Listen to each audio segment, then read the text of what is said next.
Hello friends, কেমন আছো তোমরা? আজকে আমরা যাচ্ছি আমাদের পাড়ার ঠাকুর আনতে। এই যে আমরা সবাই গাড়িতে উঠে গেছি, আমি আমার ছোটোটাকেও নিয়ে নিয়েছি।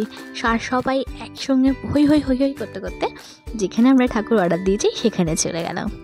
পৌঁছেই দেখছি অনেক ঠাকুর কম, সবাই ঠাকুর নিয়ে চলে গেছে, শুধু আমরাই মনে হয় অনেকটা লেট করে ফেলেছি। দেখলাম না, এই ঠাকুরটাও বেরোচ্ছে আর 2-3টে ঠাকুর আছে এখনও। এটা একটা কলেজের ঠাকুর, খুব সুন্দর ঠাকুর। ঢাকাই সাজের ঠাকুর এমনিতেই খুব সুন্দর লাগে দেখতে, আর এই ঠাকুরটি দেখুন অপূর্ব দেখতে। এই যে এই ঠাকুরটা আমাদের পাড়ার ঠাকুর। এই যে বাকি ঠাকুরগুলো, এগুলো সব অর্ডারি ঠাকুর, আমরাও আমাদের ঠাকুর অর্ডার দিয়েই গেছিলাম। এই যে পাড়ার পুজোটার কথা বলছি, এটা আগে আমাদের দাদারা করতো, তারপরে আমরা করতাম পুজোটা। এখন আমাদের পরের জেনারেশন তারা পুজোটা করে। তো এই পুজোর সাথে আমাদের অনেক স্মৃতি জড়িয়ে আছে। এই ঠাকুরটিকেও দেখুন কি সুন্দর দেখতে লাগছে।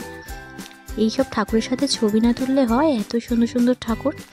যাই হোক, এই পুজোর সাথে অনেক স্মৃতি জড়িয়ে আছে, অনেক মজা, অনেক আনন্দ, অনেক কাজ।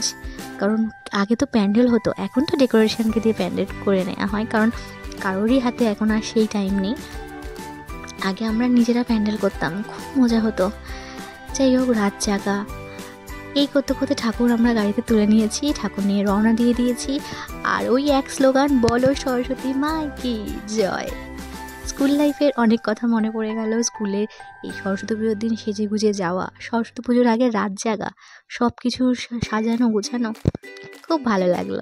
তো চলে এলাম আমরা পাড়ায় ঢুকতেই দেখে নিলাম পাড়ায় কটা পুজো হচ্ছে, কোথাকার ঠাকুর কতটা বড়, এই নিয়ে কম্পিটিশান আগাগোড়াই চলে একটু পাড়াতে।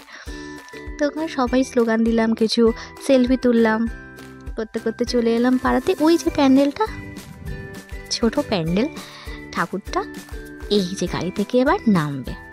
যাই হোক, সবাই মিলে তাড়াতাড়ি করে ঠাকুরকে বসিয়ে দিল। এবার সাজানোর